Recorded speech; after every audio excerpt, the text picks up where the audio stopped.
Ini ang Digicast Negros X, ang top 10 nga balita sa Negros Island region ng amon idulong sa inyo. Kagaring aton top story, subong adlaw, Marso 4. Dua ka mga motor ginsarusos ang truck, 3 patay. Second death anniversary ni Anay Negros Oriental Governor Degamo, gindumdum. Mainit nga panahon, gina-monitor, publiko ginapahalong. Dengue fast lanes, gininspeksyon sang DOH. Kag sa good vibes, building para sa Allied Medicine Health Sciences, gin-donate ni Olivia Yanson sa UNOR. Initanan sa Digicast Negros X.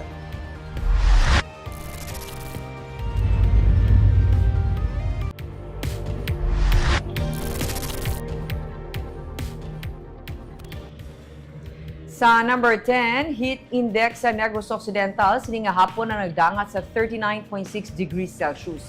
Inibase sa ginbilisang Lagranha Agro-Meteorological Station sa La Carlota City, sino kay Irene Bel Plotenia, ang pamuno sa Provincial Disaster Risk Reduction Management Office. Ang 33 to 41 degrees Celsius, extreme caution. Nagakasayuran nga ang heat cramps kag heat exhaustion ang posible. Ang padani activity mahimo nga magpadulong sa heat stroke suno sa pag-asa. Pilaman ka mga lugar sa Visayas ang may heat index forecast subong adlaw ngayara sa extreme caution ka nga isang Iloilo City nga may 38 degrees Celsius nga heat index, Rojas City 37 degrees Celsius kag Dumangas 36 degrees Celsius. Ang init nga ginabatsyag sa tawo, hindi lubos nga matakos gamit lamang ang air temperature. Mas mapatod ini kung mahatagan man sang konsiderasyon ang kapaang sang palibot o kung ang relative humidity. Ini na ang ginatumod nga heat index. Angot diri maid-id nga naga-monitor Department of Health. Nag-aabiso si Undersecretary Mary Ann Maestral nga mag-inom sang madamo nga tubig sa masami para malikawan ang dehydration. Likawan man ang paggwa sa mga balay pasado las 9 ang aga tubtub las 3 ang hapon. Sa mga hypertensive dapat mas mag-andam labi na nga hindi malikawan ang pagsaka pagid sa blood pressure. Magpamayong kag magtener sa well-ventilated areas.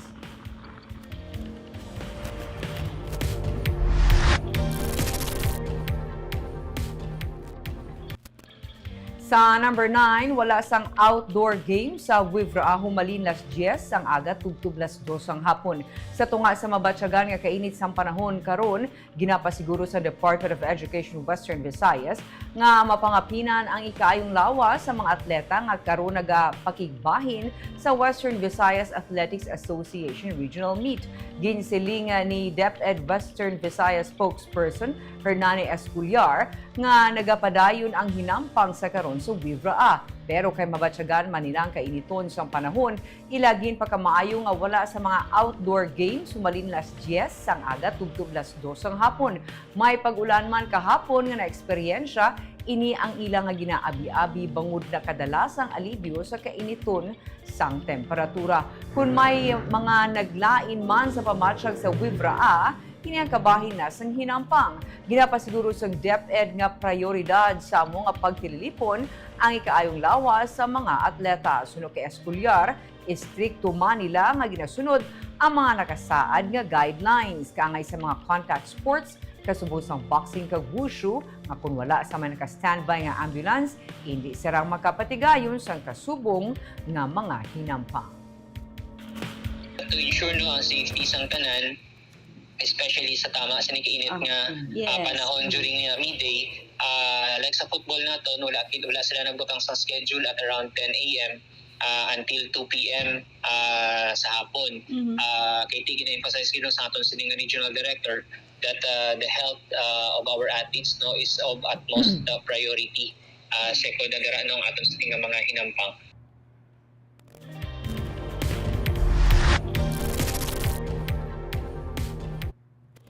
Sa number 8, demolition sa Vendors Plaza, ginsugura na. Amat-amat na nga ginbungkag ang Vendors Plaza sa kilid sa Manokan Country sa Father Ferrero Street. Dinekada na ang pasilidad nga sakto anay ginpagamit sa mga manugbaligya sa reclamation area kag sidewalk vendors sa downtown area. Una ini nga ginpudalan sang SMPHI ang test kung siguran ang demolition sa Manukan Country. Ang Vendors Plaza ang kabahin sang 3-hectare property sang syudad nga ginrentahan sang SMPHI para ma-develop upod sa Manukan Country. Ginpatuman na sa Bacolod Traffic Authority Office ang pagpasira sa Father Ferrero Street para masiguro nga malikawan ang risgo samtang nagapadayon ng demolisyon sa lugar.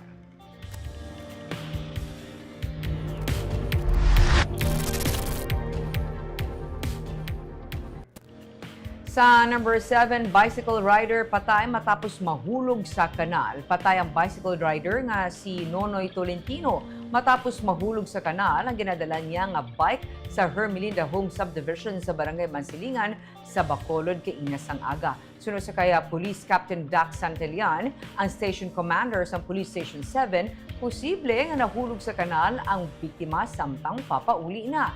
Duga pa ni Santillan sa paglantaw nila, mga 5 na kaoras nga patay ang biktima sang masapuan. Madulo mga bahin sandalan nga mahimo ginhalinan sa natabo nga insidente. Ginakabig sa PNP nga self-inflicted ang natabo, bangod ang biktima ang sakay pa mismo sa iyang bike sang masapuan, pero ang iyang ulo ang nalampos sa bato.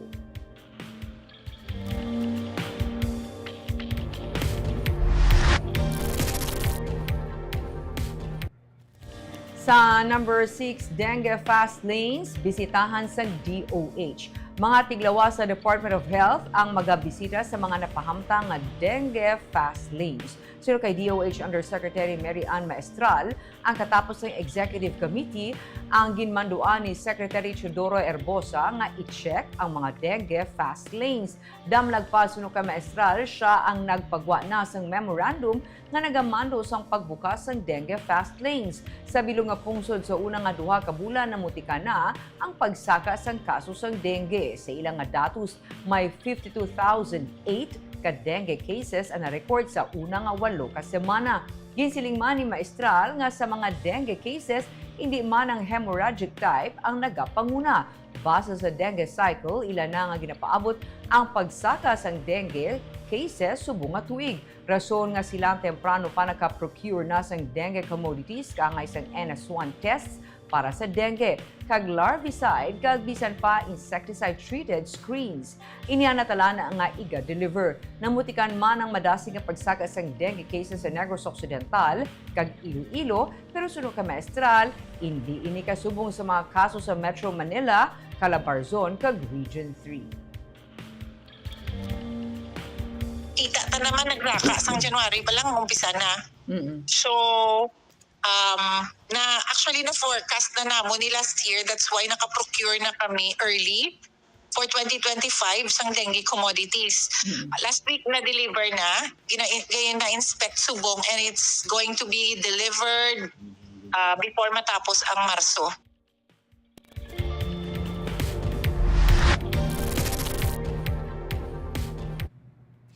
Sa number 5, pagpapaskog sang seguridad, emergency response kag pagpasanyog sang government services paagi sa digitalization program ang ginapaabot paagi sa napirmahan nga Centralized Command Center project sang Bacolod LGU. May report si Nico Delfin. Ang mapabaskog ang seguridad kag emergency response kabahin sa ginapaabot sa Bacolod LGU. Sa tion nga masuguran sang High Data Infra Incorporated ang pag-install sa mga CCTV cameras kag intelligent lamp poles sa mga strategic areas sa syudad. Kahapon, napermahan na ang kasugtanan ni Mayor Albi Benitez kag sang tiglawas sang High Data para mapadayon ng Build, Transfer and Maintain Agreement para sa Centralized Command Center project nga ginatukod sa atubang sang Bacolod Evacuation Center sa Barangay Takuling. Which will usher in Bacolod into a new era. This is the time, I think, that we can all be proud that Bacolod is moving forward in its commitment. Ginsiling ni Mayor Albi nga sara maka-generate sang duga nga 5 billion pesos ang syudad paagi sa improved tax collection system sa sulod sa napulo ka tuig. Ini sa bulig sang property and tax assessment system kag geographic information system. May financing na dinadala yung private sector because they bring in efficiencies. This is a quick example of how a project, non-traditional infrastructure project can be made possible by private sector financing and innovation, or tawag natin sa PPP lingo, efficiency inputs. To be able to promote economic development, to promote prosperity, to promote security, to promote environment, and to promote a quality of life for every Bacolodon. This has been embraced by our project today.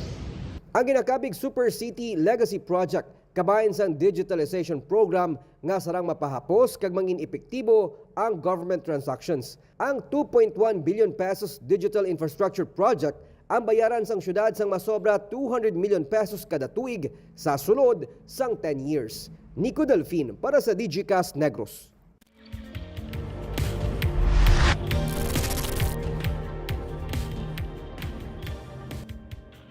Sa number 4, Mayor Albi liwat nga nagsugilanon sa mga vendors ang Burgos Market magkaligad nga ginbalabagan ang pagtukod sa bag-o kuntani nga merkado. Nagbalik sa Burgos Market si Mayor Albi Benitez para liwat nga atubangon ang mga vendors nga sa tuanay nagpamalabag sa plano nga matukod ang bag-o kuntani nga merkado. Ginpabutyag sa alkalde ang iya kalain sa buot pero liwat niya nga ginayo ang mga vendors ang ilang mangin plano para sa merkado. Gindugang niya nga paagi sa People's Plan. Gikan mismo sa mga vendors, tuyo niya nga ini ang matagaan sa prioridad sa bulig sa national government. May 525 million pesos ang gintalana sa ato nga pondo sa Bacolod LGU para sa ginplano nga New Burgos Public Market. Ugaling ginbalabagan ini sa mga vendors kabangdanan nga gin-reallocate sang alkalde ang pondo gikan sa loan agreement para sa iban nga mga priority infrastructure projects sang syudad. But instead nga sa una ko ni kami naghimo sa design para sa ila. So subong naman sa nego kamo may design mo kay ito nanta ano kayo.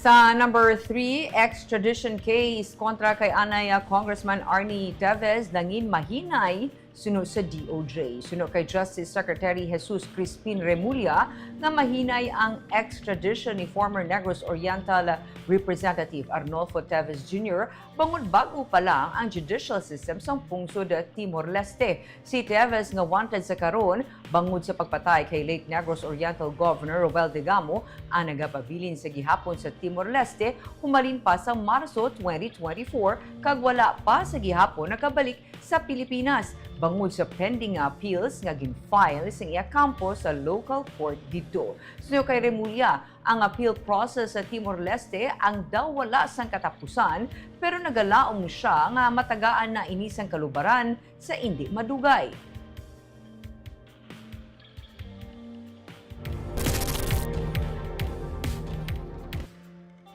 Sa number 2, subong nga adlaw, ginadumdum ang second death anniversary ni Anay Negros Oriental Governor Degamo. Pila ka mga aktibidad ginpatigayon.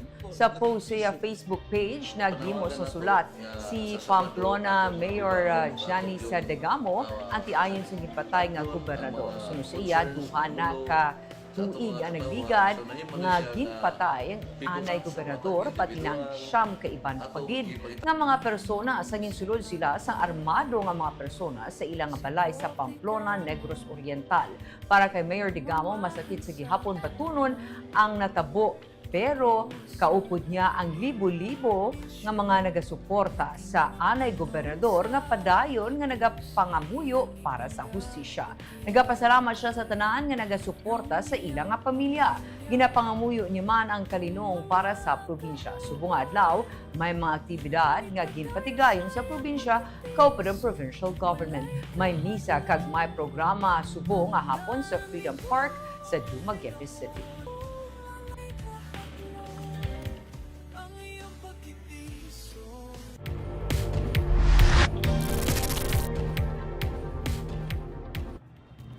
Kag sa number 1, duha ka motor gin sa rusos ang truck, 3 patay. Magutod kag isa pagid ka persona patay matapos nga mabungguan sang truck ang ila ginasakyan nga motorsiklo. Aga pa gintipunan ang dump truck nga nakabunggo sa duha ka mga motorsiklo sa National Road sa Hacienda Nieva, Barangay Tuoy sa Himamaylan City, Kaina. Sa video nga kuha ni Aini Torendon, ginpangkuha pa mga bangkay gikan sa idalom sa truck sang iya maagyan kaina sang aga.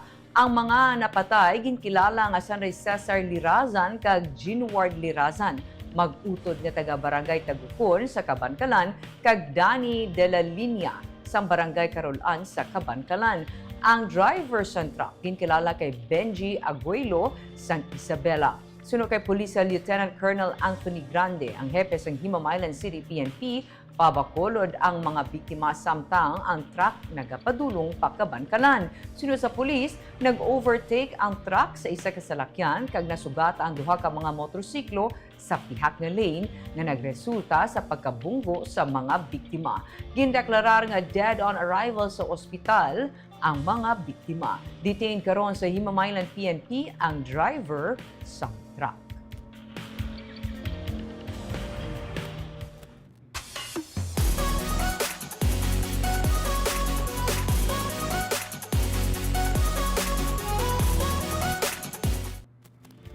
Kag sa Good Vibes, ginpatukod nga 3-story facilities ang Yanson matriarch na si Olivia Yanson ang gin-inagurahan sa University of Negros Occidental, Recoletos.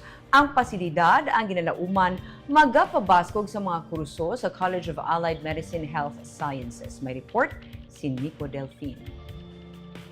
Bukas na ang 3-story building sang College of Allied Medicine Health Sciences nga ginpatukod sang Yanson matriarch nga si Olivia Yanson sa University of Negros Occidental, Recoletos. Kaupod sang iya mga kabataan, ginpangunahan ni Yanson kag pamunuan sang universidad ang pag-abi-abi sa mga estudyante kag manunudlo sa bag-o nila nga school building. I am fully entrusting this building to you. Make the building isigan home for the future medical practice. Instill in their hearts and minds the love and service to their fellow men, so that one day, when they go out to see the real world, they will impart humanitarian services to our less fortunate brothers and sisters. Mayara ini sa mga classrooms nga natalana butangan sa mga state-of-the-art facilities kag mga equipment para sa medical technology, pharmacy kag iban pa nga mga medical courses. Ginpahayag ni University President Father Joel Alve nga dako nga bulig sa mga estudyante kag sa kolehiyo ang natukod nga pasilidad agud mapasanyog ang edukasyon kag mas mapaayo ang pagpalabot sa health services sa komunidad sa palaabuton. May God bless Dr. Olivia Villaflores Yanson and her family for their generosity. And may God bless all of us with the best opportunities as we formally open the doors of this building to everyone. May this building be a place of inspiration and learning for all who enter its doors. Nagpalabot man sang pagpasalamat ang pamunuan sang Student Government Organization sa kaalwan sang pamilya Yanson. 2023 sang ginpasidunggan si Yanson sang universidad paagi sa conferment bilang honorary doctorate degree in philosophy major in business management.